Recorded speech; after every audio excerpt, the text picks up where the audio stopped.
na nimebarikiwa na vijana wawili na Mungu ni mwema so far. Kwa hivyo ningependa tushiriki katika neno hili la kutoa, na haswa kutoa kwa ukarimu. Na ninajua ya kwamba labda kuna mtu ambaye angefanya hii kazi vyema na vizuri, na angeweza kufafanua na kupambanua vyema hili swala nzima la kutoa kwa ukarimu.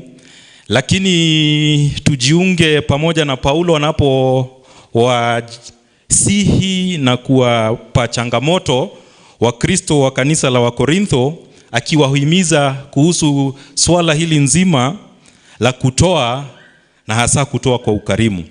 Na najua kuna definition nyingi ama kuna vielezo vingi ambazo zinaeleza kuhusu kutoa kwa ukarimu, lakini niruhusu tu niangalie ama niwaeleze explanation 2 ama 3 ambazo niliweza kutafuta ambazo zinaongea kuhusu kutoa kwa ukarimu. Somo letu ni Wakorintho wa pili 9:6 hadi 15, na nimshukuru mwalimu Kezia kwa sababu alisoma kwa ustadi sana, na kwamba ni kama tulielewa, na hata nisipofafanua kwa sana tayari fungo hilo lilituzungumzia kila mmoja wetu. Na kwa hivyo baadhi ya definition ambazo nilipata kuhusu kutoa, ya kwanza ni ya kuwa kutoa kwa ukarimu ni uwazi wa fikira, liberal mind, ya kwamba wakati tunatoa ni tunaifanya, ama definition ni kuwa ya kwamba ni jambo ambalo tunaitoa na very open mind and open heart, uwazi wa roho na uwazi wa moyo. Si kwamba tunasumbuka sana, si kwanza tunawaza sana, si kwamba tunapiga hesabu sana. We do it spontaneously, tunajitolea, tunafanya ama kutoa kwa uwazi wa roho. Definition nyingine ambalo nilipata ni kutoa kwa wema, ama showing kindness, kutoa kuonyesha, kutoa kwa, yani kuonyesha wema, kuonyesha wema. That is one of the explanation or definition of the word generous. Jambo lingine ni ya kwamba ile hiari ya kujitoa ama kutoa mali, hiari ya kutoa mali ama kujitoa kubinafsi. Tunajua example nyingi sana za vile watu wanavyojitoa, na example za watu vile wanavyotoa mali. Kwa hivyo kujitoa willingly, ama ile hiari ya mtu binafsi kujitoa ama kutoa mali yake. Jambo lingine ni tabia ya kutoa bure bila kungoja kupewa, giving freely without expecting anything in return. Kunatoa tu, hauangalii ni nani unatolea, wewe unatoa tu. Kama ni mtu wako na jambo, shida, usiangalie ni wakabila gani, usiangalie anatoka wapi. Wakati tunatoa kwa ukarimu, tunatoa bila kungoja kulipwa ama kufidiwa, tunatoa tu kwa moyo mkarimu. Hiyo pia ni definition ya kutoa kwa ukarimu. Lakini lile ambalo lilijenga moyo wangu ni kwamba kutoa ni upendo unaofanyishwa kazi, love in action, upendo ambao unafanyishwa kazi. Kuna jinsi nyingi ya kutoa kwa ukarimu. Si kwamba tu tunaweza toa fedha peke yake. Kuna mambo mengi ambayo tunaweza toa, lakini pia pesa ni moja wapo ya kile ambacho tunaweza toa. Kitu ambacho tunaweza toa kwa ukarimu, tunaweza toa wakati wetu. Leo tumepewa habari ya kwamba Mr. Mureithi yuko pale hospitalini. Tumeambiwa Bwana Mutuku amepoteza baba yake. Kuna wengine ambao haijasemwa, lakini mnajua wako nyumbani kwao, ni wagonjwa, hawezi kufika kanisani.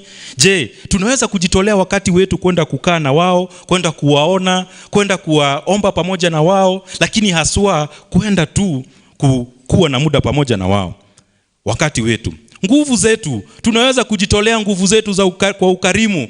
Sijui ni jambo gani hilo ambalo unaweza fanya, haswa kwa vijana na wazee, kutumia nguvu zetu ili kuweza kubariki mwili wake Yesu Kristo. Tunaona wamama vile walivyofanya wiki iliyopita, walijitolea, na tukaona Bani Smaka akakuja na overall. That means si kitu ambayo ali prepare hiyo siku, amekuwa akifanya kazi. Hiyo siku tu ni ile sasa aliona ni kawaida. Si tulistuka tukiona ni maajabu. Lakini kwake it's like it has been her norm. Hata ako na nguo ya kazi tayari. She gives her energy. Tunashauriwa ama tunachallenjiwa siku ya leo tukapate kutoa nguvu zetu. Talanta. Kila mmoja ako na talanta ambayo ni ya kipekee. Tujitolee talanta zetu kwa ukarimu. Wale ambao wanaimba hapa praise and worship, hakuna pesa ambazo chama inakaa chini na kuwapatia. Wanatoa muda wao, wanatoa muda wakati wanakuja kufanya practice. Sunday wako hapa kuanzia saa 1, watatoka the last people. Nobody is going to pay them. They give generously their talent. Wanatoa bila kungoja kulipwa, wanatoa kwa roho mkunjufu, wanatoa talanta yao. Kusifu mtu. Unaweza kumsifu mtu. Inaweza kuwa maybe mimi kama mtu tukipatana na wewe, I have got so many flaws, hata unashinda unaweza niambia nini. Lakini maybe kuna kitu tu kamoja. Maybe you don't like the color of my skin. Maybe mimi niko na weupe wengine, ile weupe mwitu si ile yenye unapenda. Maybe height yangu si ile yenye una appreciate. Maybe ninaongea sana. Something you don't like about me. But tukikutana hivi surely, hata tu si uniambie tu hata sijui ni smile ama anything, just find something. Praise. Sifu mtu. Hata kama kabisa unaona kabisa maybe hakuna, msifu tu. Bwana Tanui, napenda vile unatembeanga, napenda vile una smile, napenda vile unapanga mambo yako. Appreciate, praise. That's a way of showing generosity. Kuna njia ambazo zinaweza kutusaidia kuonyesha ukarimu. Na jambo la kwanza ambalo niliona ni kwamba kudhamini watu. Dhamini, appreciation. Dhamini watu si kwa ajili ambayo kile ambacho wanatenda ama jinsi walivyo, lakini kwa ajili ya dhamana yao. Kila mmoja wetu ako na dhamana ambayo ni ya kipekee, ambayo imewekwa ndani yake naye Mwenyezi Mungu. Sisi wote, hakuna mtu ambaye hana dhamana. Sisi sote tumebarikiwa kwa njia tofauti na tuko na dhamana. Kwa hivyo wakati unaona mtu, wakati uko na fursa, wakati uko na nafasi, dhamini dhamana ya mpendwa, ya rafiki, ya jirani ama mtu yeyote ambaye utapatana naye. Dhamini. Jambo lingine la kuonyesha ukarimu ni kusikiza. Unajua ile tunaishi wakati ambapo mambo ni mengi na mambo yanatendeka kila wakati, na mara mingi tukiwa free time tuko we are really tunakuwa na changamoto ya kuconcentrate kwa sababu tunataka kujua yale ambayo yanaendelea kwa ulimwengu. Tunataka kujua kama kuna tax nyingine yenye iliongezewa kama hatujui. Tunataka tujue a lot of things is happening. Na kwa hivyo tumekuwa watu wa kusikiza ni ngumu sana. Bwana Yesu nini? Sisi wenye tunaongea sana tuko na changamoto ikiwa kitofauti. Kwa hivyo tunaweza toa maarifa yetu kwa ukarimu bila kugojea kufidiwa ama kulipwa. Tujitolee kwa ukarimu maarifa yetu. Jambo lingine enye za kutusaidia kuonyesha ukarimu ni huruma. Tukue watu wenye huruma. Acha tu nipeane example, although ninaona sijui kama huyo yuko. Lakini wakati tulienda kutembelea mama mmoja tukiwa katika visitation, na mchungaji niruhusu tu nipeane example. Wakati tulienda kutembelea mama mmoja, ndio ujue tuko na very many opportunities to show mercy and generosity. Tulienda kwa nyumba ya mama mmoja, na story around ni ya kwamba hakulikuwa kunyeshi sana, hata kukinyesha ni mvua tu manageable. So tukiwa kwa hiyo mama, pastor akasimama, okay mimi ndio nilikuwa nikaanza na maombi. Wakati tu mchungaji alisimama kuhubiri, mvua ikaanza kunyesha, mvua yenye ni kubwa sana. Mvua ilinyesha na mpaka wanasema mvua haijanyesha tena huko kama hiyo. Pastor was struggling to speak. Then at that very particular time, kumbe hiyo nyumba na ni mshiriki wa kanisa la 58. Anashiriki the prestigious A.I.C section 58 located on the highway of Nairobi to Nakuru. Yeye nyumba lake halina paa upande mmoja, na anaishi hapo na mjukuu. Bwana Yesu asifiwe. Mvua ikanyesha, badala tuendelee na somo, akakimbia kwa room, akaletea kila mtu sweta. Hata ni karibu nileteo sweta ya wamama. Akaleta mavuli, akaleta tujifunike, makiwa tujatoka nje bado, tuko kwa nyumba. The lady literally gave us umbrellas, tujifunike kwa nyumba yake. Halo washiriki, huyo ni mshiriki wetu wa A.I.C section 58. Compassion striked the better part of us. Na share because it has already been done and some work is continuing from tomorrow. Kwa hivyo I think mchungaji ameapproach some of you na mkaambiwa kuhusu hiyo tendo, na I can confirm ya kwamba kuna kazi imeanza na kuna yenye inaendelea kuanzia kesho, na nafikiri Mungu atatenda na atakaa kwake. So she was living in her house, lakini usiku analala kwa jirani. Makiu ni member wa the prestigious A.I.C section 58. Anakaa kwake, usiku analala kwa jirani. That's a life, that's an example yenye ni life yenye mimi nimejionea na macho yangu. Mshirika anakaa kwake mchana, lakini usiku analala kwa jirani. Compassion.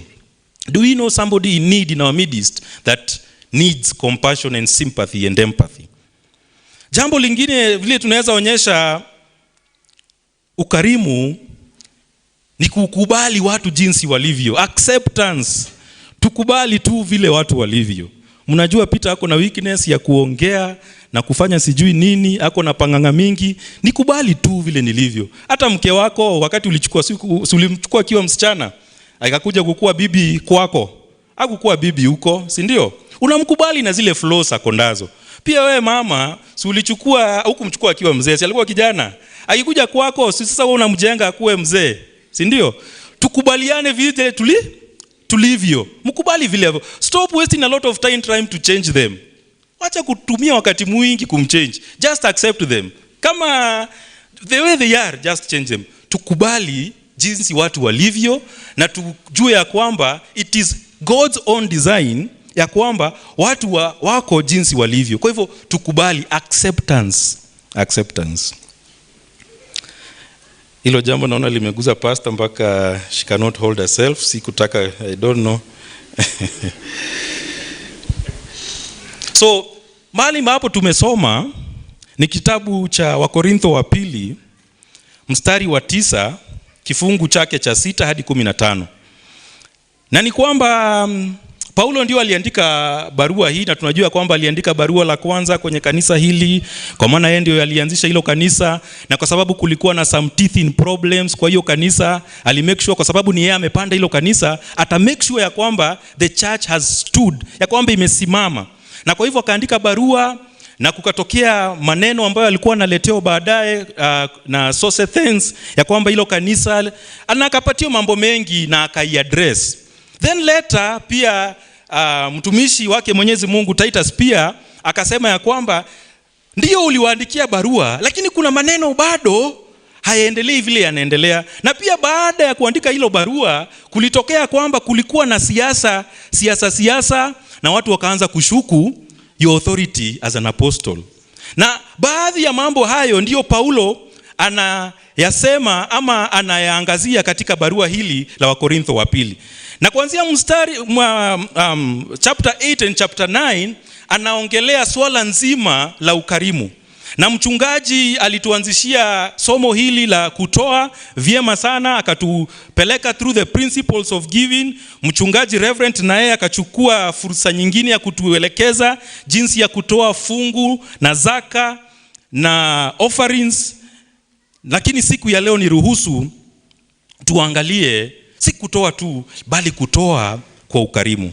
Na kitabu hiki ambacho kimeandikwa na Paulo kuanzia mstari wa 6 kuelekea hadi 15, anajaribu kuwatia moyo wa Korintho wasikufe moyo. Kulikuwa na kanisa ambalo ni la Jerusalem ambalo lilikuwa na watu wengi ambao walikuwa wanahitaji ama wako na mahitaji.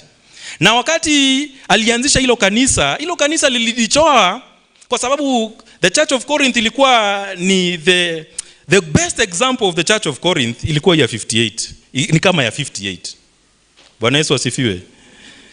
Ilikuwa kanisa kama yetu. Unajua the average person in our midst at least si anaishi anakaa kwa mahali decent, either ya kukomboa ama kwake or something.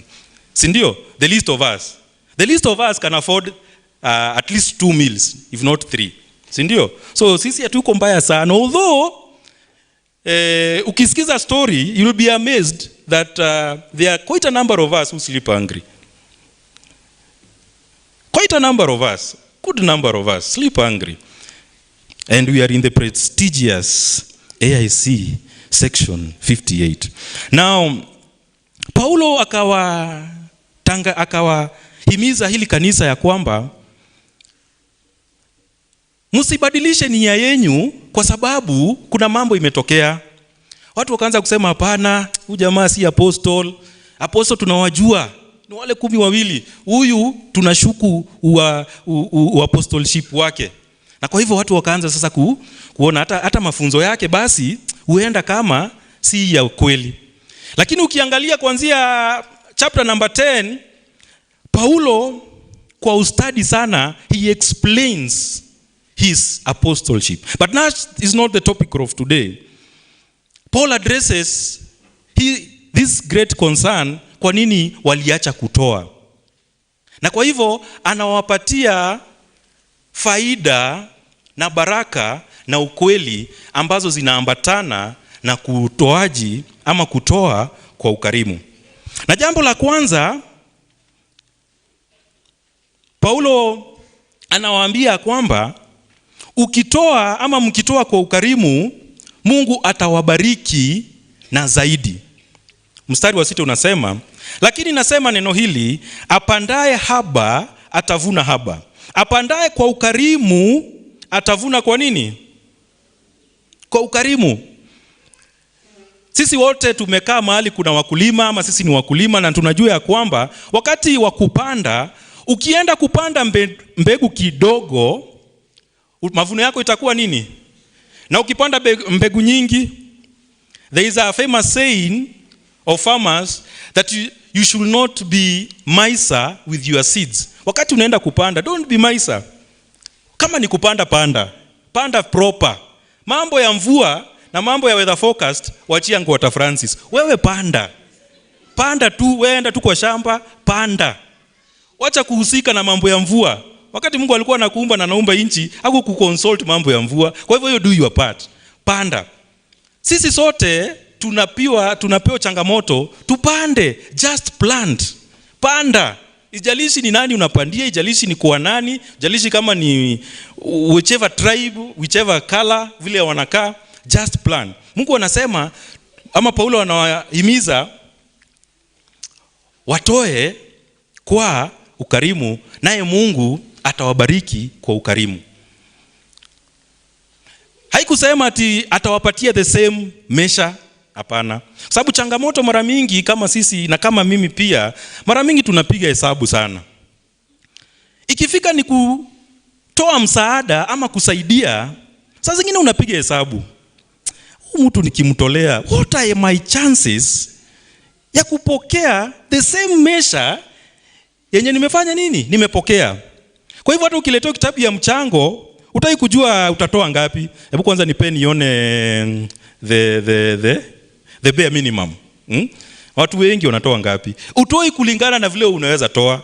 Unataka kufanya hesabu nyingi. Paulo anatukumbusha ya kwamba tutoe kwa ukarimu, naye Mungu atatubariki kwa ukarimu. Ukipanda kwa uhaba, na wewe ukue tu tayari utavuna kwa uhaba. Jambo la pili ambalo tunaona hapo kwa mstari wa 7, Biblia inasema kila mtu na atende kama alivyokusudia moyoni mwake, si kwa huzuni wala si kwa lazima, maana Mungu humpenda yeye atoaye kwa moyo wa ukunjufu. Isikue ni kushurutishwa, isikue ya kwamba lazima tuite guest speaker akuje atuhimize ndio tutoe, akuje atusukume ndio tutoe. Hapana, let's plan. Sasa tumekuwa tukitangaziwa na uongozi wetu ya kwamba tuko na hiyo project ya upendo.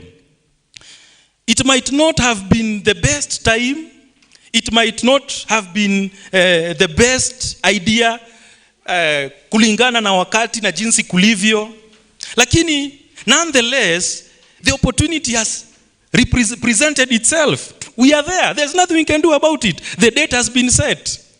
Hatuwezi rudi tena kwa wazee tuwaambie sasa simbadilishe hiyo date, tuangalie mambo 2-3, tuone kama finance bill itapitia kabisa ama kutenda namna gani. Hapana, the date has been set, everything is rolling. It is now for us to plan well. Plan well.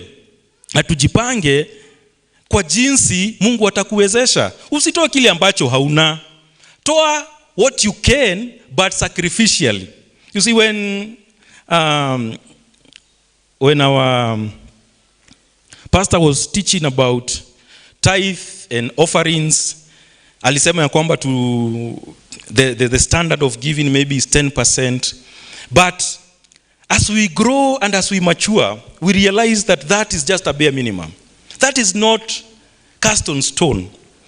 One of the greatest orators of our time, Rick Warren, anasema ya kwamba wakati walichukuana na mke wake, walimake a decision ya kwamba they will never miss to sow in the church their tithe.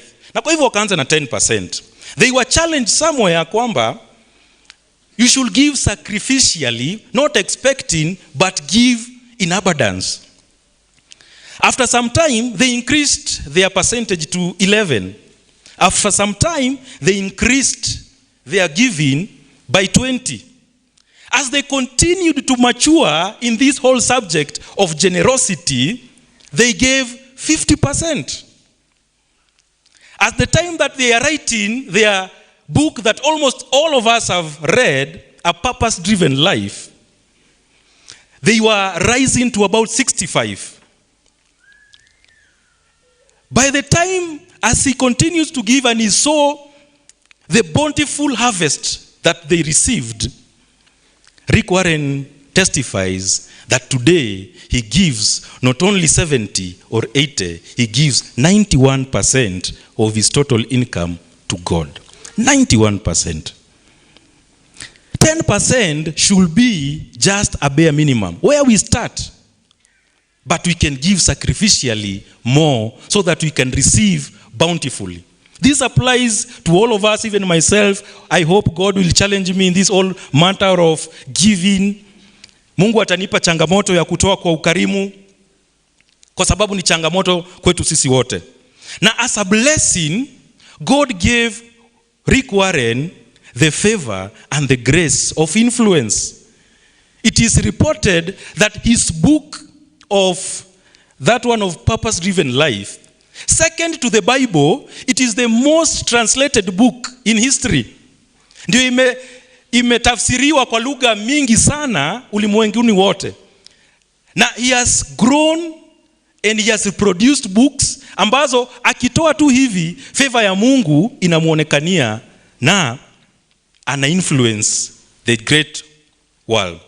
Not because of anything, na si jambo lingine, lakini kwa sababu ya kujitoa kwa ukarimu. Verse number 7, verse 7 ama kifungu la 7 linatuhimiza Mungu anaangalia ubora na wala si wingi.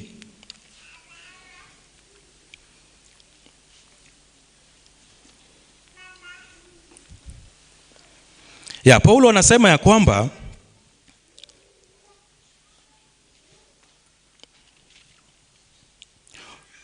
ni 7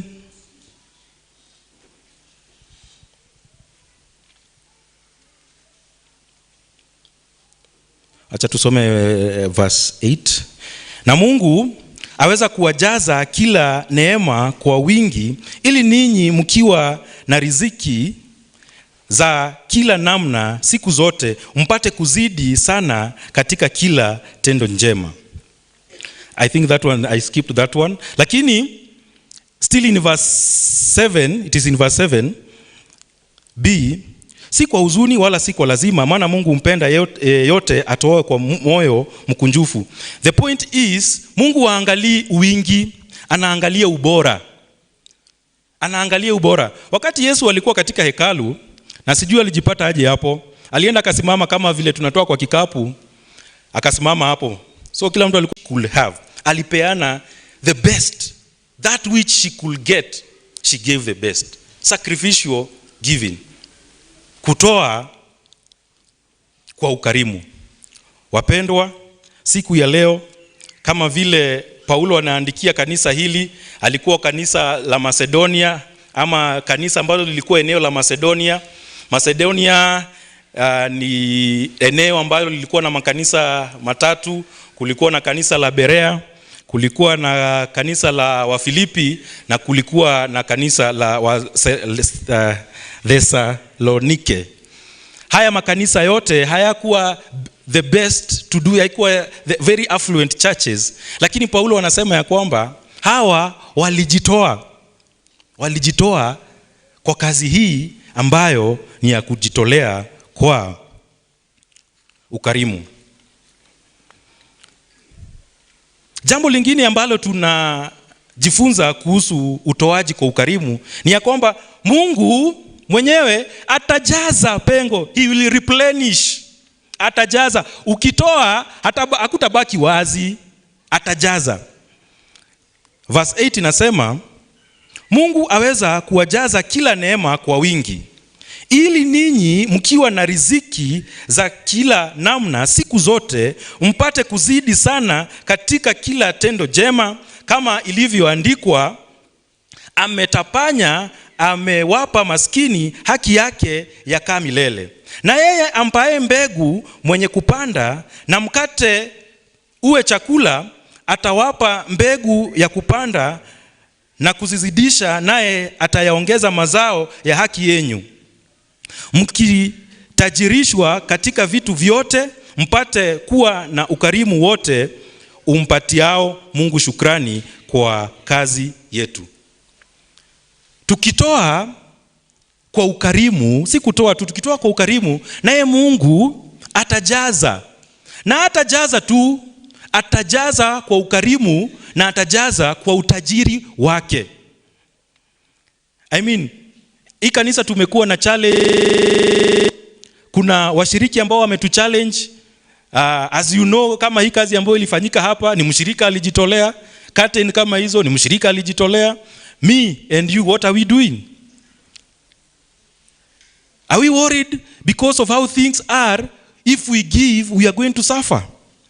Paulo anakumbusha kanisa hili la Wakorintho ya kwamba ukitoa kwa uwezo wake Mwenyezi Mungu, ataweza kujaza hilo pengo, so that wakati kutatokea fursa nyingine ya kufanya tendo njema katika neema hii ya kutoa kwa ukarimu, naye Mungu atajaza hilo pengo. So hatufai kuwa na wasiwasi ya kwamba tukitoa sana utaishiwa, ama ukitoa kiasi kikubwa ita affect mapato yako, ama jinsi unavyoishi, ama jinsi unavyofanya mambo yako. Hapana. Mungu ameahidi ya kwamba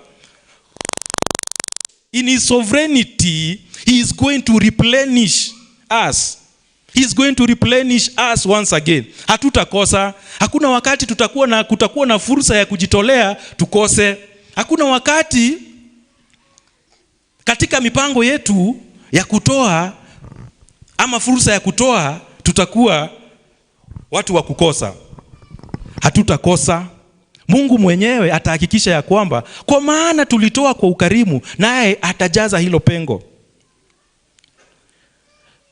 Si kwamba tumejitoshelesha ndio inafanya tutoe.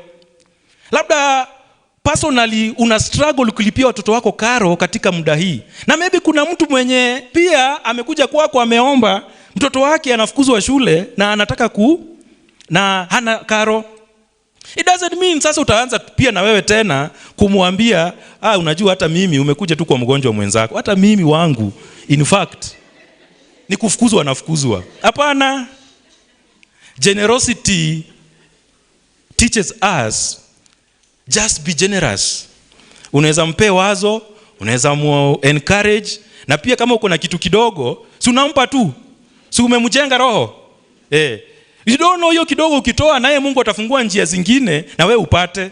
Lakini usianze kumwambia vile mambo sasa kwanza kwangu sasa ndio mbaya, wacha we ni wa term. Sasa mimi ni wa last term na this term na sijui term gani nyingine. So we try as much as possible in any circumstance to be very eager to present generosity to those who come to us.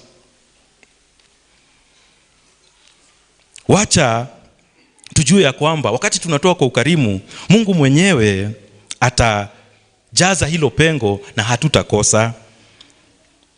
Na si kwa hilo jambo tu, Mungu pia ataruhusu neema zingine zikue juu yako. Kuna mambo mengine ambayo maybe haukuwa hata umeamini Mungu kwa sababu unaona kama ni mazito sana, hauwezi hata present, ama ulikuwa umeomba na unaona Mungu sasa atendi.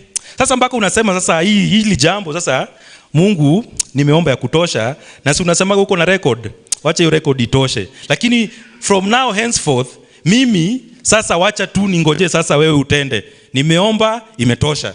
Sasa wewe deal na record yangu ya maombi. Wewe weka hizo uzipile. Si tunasema kwa Mungu hakuna dustbin. Sasa hiyo ndio ina come into place. Mungu naye wakati tuko wakarimu anafungua neema zingine. Labda ulikuwa una struggle saa hizo na fee, lakini maybe kazini kulikuwa na another struggle. Ukitoa kwa ukarimu, Mungu labda hata kubariki tu na fedha, atakubariki pia maybe na kazi nyingine, atakubariki na opportunities nyingine ya biashara, atafungua njia upate better deals that you are getting only when we are generous. Tafadhali Wakristo wapendwa na rafiki zangu, wacha tukue wakarimu wa kutoa. Jambo la 4 ni kwamba utoaji kwa ukarimu, ama tukitoa kwa ukarimu, inampa nguvu, inampa Mungu heshima. Verse number 12. Maana utumishi wa huduma hii hauwatimizii watakatifu riziki walizopungukiwa tu, bali huzidi sana kwa faida na kwa shukrani nyingi apewazo Mungu. Kwa hivyo when we give generously, Mungu naye anapokea heshima, anapokea nguvu. We exalt God when we give generously. Na nakumbuka mchungaji Nancy ambapo akituzungumzia ama akituambia principle za utoaji, alitukumbusha ya kwamba Mungu ndio the most generous person ambaye tunaweza jua.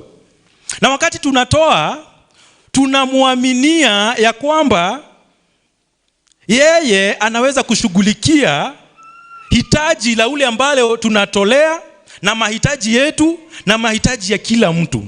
So when we give generously, Mungu anaheshimika, because that is the nature of God. God is generous to a fault. Ya kwamba it is his way of hivyo ndivyo alivyo. Hivyo ndivyo anavyofanya kazi yake. Na kama tutavyokuja kuona, hata kwa kipawa chake cha kumtoa mwana wake wa pekee, ilikuwa ni ukarimu ambao ni wa kupita kiwango. It was sacrificial. Kwa hivyo wapendwa, wakati tunajitolea, tunatoa kwa ukarimu, Mungu naye anainuliwa, Mungu anapokea utukufu, Mungu anapokea heshima, tunamtukuza Mwenyezi Mungu. Jambo la 5, tunaelekea kumaliza. Kutoa kwa ukarimu unaimarisha imani yetu. Wakati tunakuwa watiifu katika swala hili nzima la kutoa kwa ukarimu, linaimarisha imani yetu. Verse 13 inasema, kwa kuwa mkijaribiwa kwa utumishi huo, wanamtukuza Mungu kwa ajili ya utii wenyu katika kuikiri injili ya Kristo, na kwa ajili ya ukarimu wenyu mlioshirikisha wao na watu wote. Yaani, wakati tunatoa kwa ukarimu, inaimarisha imani yetu, na tukiimarika kiimani, pia tunaleta wengi kwa Kristo. We attract people to Christ and to God, and that is our basic and fundamental responsibility as Christians. Wakati tunatoa, inaimarisha imani yetu. Wakati wa Korintho walikuwa wakitoa na kuwapatia lile kanisa la Jerusalem, they were built in faith. Walijengeka kwa imani wakisema ya kwamba na huyu Mungu apewe sifa na mamlaka kwa sababu amewapa neema ya kupindukia washiriki ama wale waumini wa kanisa la Wakorintho. Na kwa hivyo hata wao wakajengeka kwa imani. Kwa hivyo wakati tunajitolea kwa ukarimu, haijengi imani yetu tu, inajenga imani ya wengine na it attracts ama inawavutia wengine kwa Kristo. Wakati tunafanya matendo ya kutoa kwa ukarimu, tunawavutia wengi kwa Kristo. Usiseme ya kwamba wewe huwezi kuhubiri ama kupeleka injili kwa mwingine. Wakati tunatoa kwa ukarimu, tunahubiri injili yake Yesu Kristo, na tunamhubiri Kristo ya kwamba yeye ndiye mtoaji. Na kwa hivyo wakati tunatoa kwa ukarimu, we present Christ to the fullest. You don't have to utter anything. Wakati unaonyesha ukarimu kwa watu na kwa mtu, hiyo peke yake it attracts people to God. Ni wangapi wetu katika jumba hili siku ya leo, hakuna mtu ambaye alituhubiria, lakini maybe kuna missionary ambaye alikuja akatupatia kwa ukarimu Biblia, akatupatia jambo moja ama lingine. Inaweza kuwa kuna mtu ambaye aligaramia masomo yako, na hiyo ukarimu ikakuguza roho sana na ukasema hakika huyu Mungu nitamuishia. Kama aliguza roho ya huyu missionary, kama aliguza roho ya huyu ndugu, aone haja ya kunilipia shule ama ya kuweza kunifanyia jambo moja ama lingine, basi nitamuishia huyu Mungu. Wakati tunatoa kwa ukarimu, wapendwa, tunawavutia watu kwake Yesu Kristo.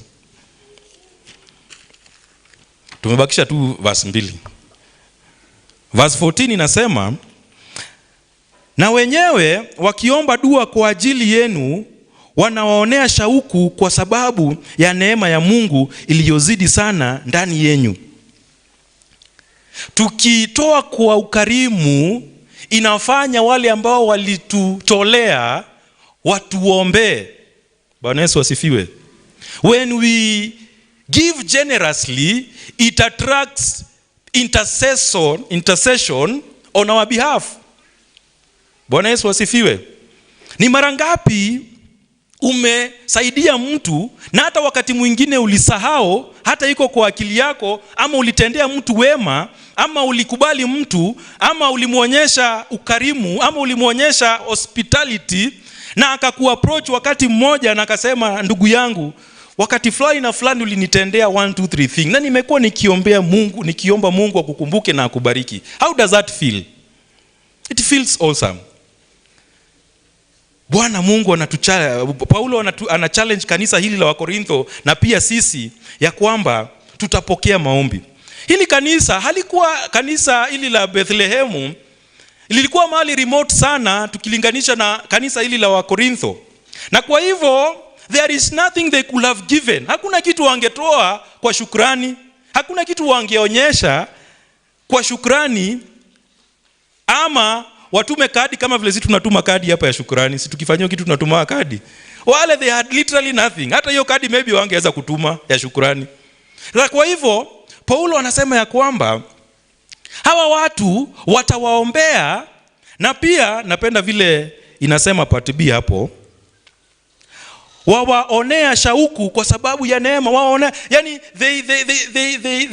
they pant, wanaomba ya kwamba na Mungu akawabariki, na Mungu akakuongezee ili ukakue, ili mtu huyo aendelee kuwa mkarimu.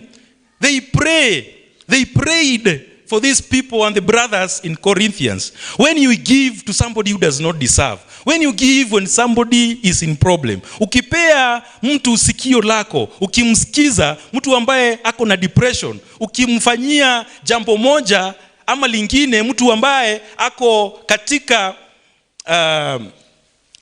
in need, Mungu naye wale watu wanakuombea, wanakuonea shauku, wanasema Mungu, kumbuka so and so alitoa mali yake, alitoa wakati wake. Na saa zingine some grace just happen not because you prayed for them, Not because you anticipated, not because you did everything, but because you did something good to somebody, ukatoa kwa ukarimu, naye maombi yake na shauku yake inafanya Mungu akakutimizie.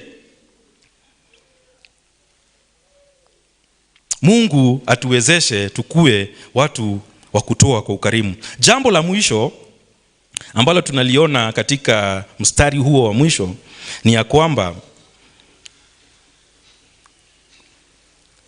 ukarimu unatuwezesha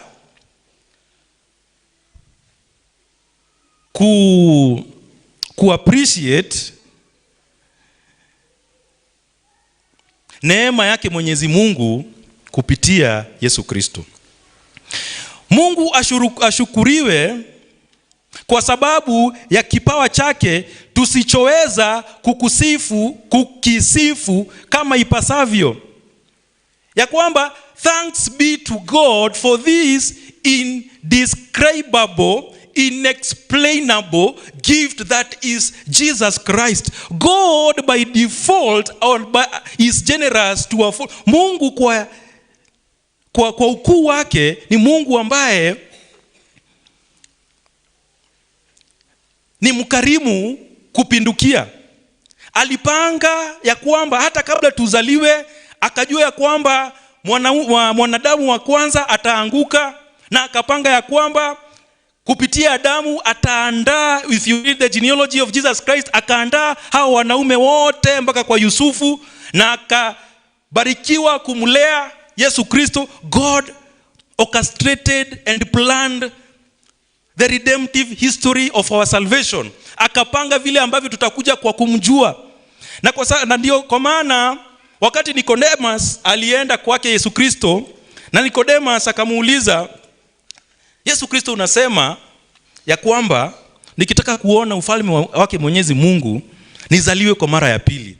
Nicodemus alisumbuka sana. Alishindwa, mimi nikiwa mzima hivi nitarudi aje kwa tumbo ya mama yangu nizaliwe tena? Lakini this is the point. Yesu Kristo alikuwa anasema kuokoka kwetu na uokovu wetu, it has absolutely got nothing to do with us. Haihitaji, hakuna kitu ambacho ulifanya ili ukapate kuokoka. Just the same way wakati wewe ulizaliwa, wakati sisi sote tulizaliwa, kuna application ulifanyia mama yako. Hello dad, nataka nizaliwe 24th April 1947 na unizalie Medihill, sitaki PGH, unizalie Medihill, na kama ni mbaya sana unizalie Annex. Did we make an application for us to be born? Hakuna. It was ilikuwa ni mapenzi ya baba yako, and you cannot question it. That is the same with our salvation. We have got nothing and absolutely no input to our salvation. It is totally grace. It is total the discretion of God. And you alipanga ya kwamba ukizaliwa utaishi maisha ambayo unaishi na utaokoka. Mungu mwenyewe ndiye aliyepanga wokovu, na kwa hivyo akatoa mwana wake wa pekee kwa upendo mkubwa sana ili tukapeze kupokea wokovu huu. Na ndio kwa maana kitabu cha Warumi kinasema ya kwamba mtu yeyote asiwae, sijui ndaisema aje, no one should boast about their salvation, because there is totally nothing. It is all the absolute nature and the plan of God ya kwamba tukaweze kuokoka. Na ndio kwa maana tunaitwa tukue kwa upendo, kwa sababu there is no one of us. It doesn't matter wewe ni wa kiwango gani, kama wewe ni kiwango ya Archbishop sijui wapi na ule wa chini sana. Hakuna wokovu ambayo mtu alifanya chochote kudeserve. Don't be fooled. Sisi wote, it's purely the grace of God. No matter how many beautiful sermons we preach, no matter how many words of encouragement we talk, it is purely the works of God that we are born again. It is his way of expressing generosity. He is the one who planned your salvation.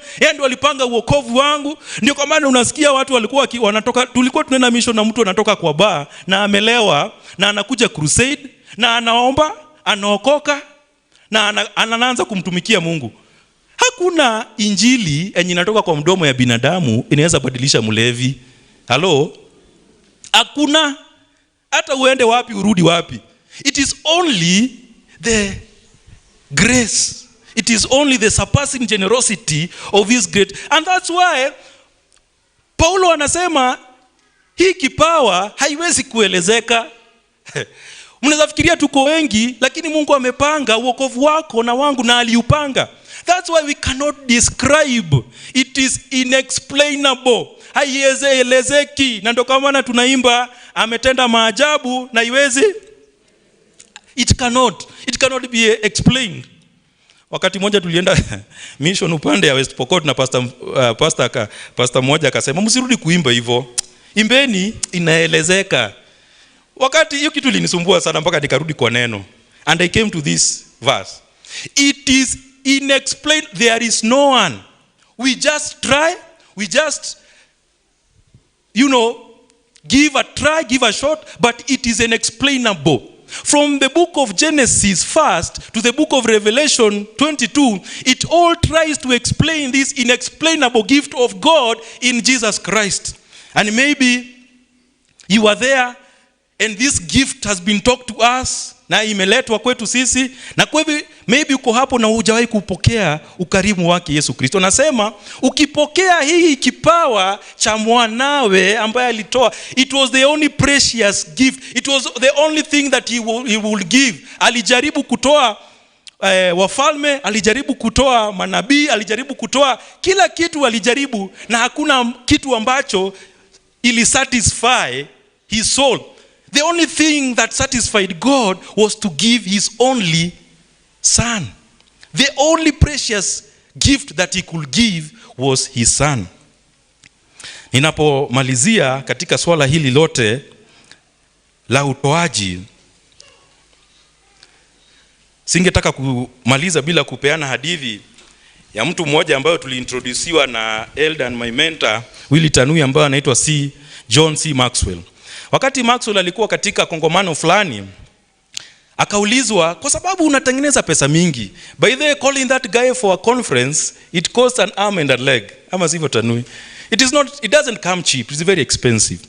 Na akaulizwa, kwa sababu umetengeneza pesa nyingi sana, what is your worth? Hiyo swali akainama ikapita ya your worth. Akaulizwa, and what is your financial goal? Without hesitation akasema, I plan that by the time I die, I will have given out all my possessions. That is John C. Maxwell for you. As we challenge ourselves on this whole subject of generous giving, what is your plan when it comes to generosity? What is your plan when it comes to giving? Are you intentional when it comes to generosity? Have you devised way of giving? We were given an example of a family that feeds widows in our church. They have done it over years. The church has tried to complement, but still, we are still lagging. One family has given themselves just for that cause. Na hata kuna watu wanatestify wanasema, sijui kama hii familia wakaweza fikiria tu otherwise to support, sijui maisha inaweza kuwa namna gani. That is what we are talking about. And when we see people being blessed, instead of looking for any other reason, try and look at their generosity. Try and analyze how they give. You'll be surprised that the key to their success lies there. Mungu awabariki na wazidishie neema ya kutoa kwa ukarimu katika jina la Mungu Baba, Mungu Mwana na Mungu Roho Mtakatifu.